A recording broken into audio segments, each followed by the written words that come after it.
Presiden Erdogan dari Turki walk out saat Presiden Prabowo sedang berpidato di pertemuan D8 di Mesir tanggal 19 November 2024. Waduh, kenapa tuh ya? Why oh why? Yuk, luruskan. D8, kedengarannya seperti G8 ya.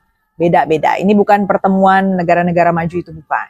D8 itu adalah perkumpulan kerjasama ekonomi negara-negara berpenduduk mayoritas Muslim. Anggotanya terdiri dari Indonesia, Turki, Mesir, Nigeria, Pakistan, Iran, Malaysia, dan Bangladesh. Baru saja kemarin di Mesir itu mereka sepakat untuk menambah anggota, Azerbaijan. Nah, kabarnya Indonesia akan jadi tuan rumah nih pertemuan D8, pertemuan kepala negara ya, D8 nanti tahun 2025. Nah, untuk tahu kenapa sampai ada yang walk out saat Pak Prabowo bicara, saya kasih kebatinannya dulu ya dalam pertemuan ini. Pertama, di sana ada sesi khusus soal Palestina dan Lebanon. Kedua kepala negara dari Lebanon dan Palestina juga duduk di sana. Nah, Presiden Abdel Fattah al-Sisi dari Mesir membuka dan dia menegaskan bahwa ada ancaman besar atau formidable threat yang saat ini sedang mengancam Timur Tengah karena kekerasan Israel di Gaza meluas menjadi ancaman kedaulatan buat negara-negara tetangganya, Lebanon dan Suriah. LCC mendesak agar ada gencatan senjata permanen sekaligus membuka akses bantuan kemanusiaan yang selama ini diblokir sama Israel.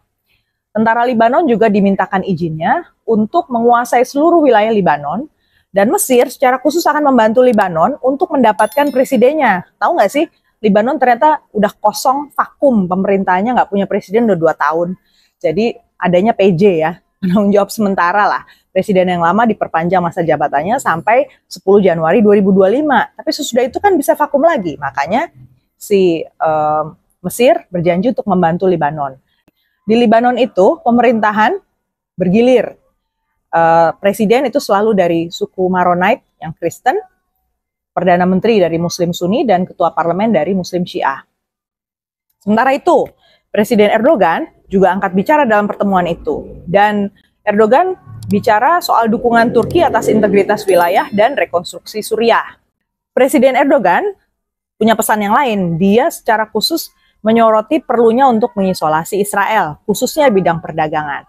Bahkan dia juga mengajak negara-negara anggota D8 untuk mendukung inisiatif Afrika Selatan yang sedang mengajukan Israel dalam kasus di ICJ.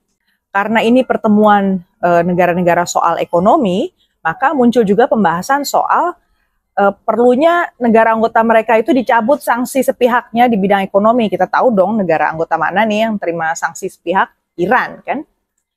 Nah, Erdogan lebih lanjut menegaskan bahwa perlu ada preferential trade treatment antar anggota, artinya dia ngajakin nih, ada kesepakatan dagang eksklusif bersama anggota negara D8. Nah gitu suasana kebatinannya. Sementara itu, Presiden Prabowo justru dengan nada serius menegur negara-negara Muslim karena tidak akur satu sama lain. Dia juga mempertanyakan bagaimana Palestina bisa merdeka kalau kita saling beradu mulut, dan juga menyayangkan bahwa yang lahir dari D8 hanyalah deklarasi dukungan aja. Lah kok malah menegur negara-negara yang sedang saling solidaritas untuk menegur Israel? Lah kok malah bilang negara-negara ini cuma memberi dukungan secara lisan? Padahal jelas-jelas Erdogan juga LCC berjanji akan menjaga Suriah dan mengisolasi Israel, membantu Lebanon bahkan untuk mengisi kepemimpinan yang vakum. Jadi saya yang gantian bingung ya. Mungkin Erdogan walk out cuma cari angin sih. Mungkin sambil ngecek juga interpreternya salah terjemahan kali ya. Nah, itu POV saya. Apa POV kamu? Ketik ya di kolom komen di bawah ini. Sampai jumpa di episode berikutnya. Terima kasih. Nantikan episode berikutnya Jumat depan.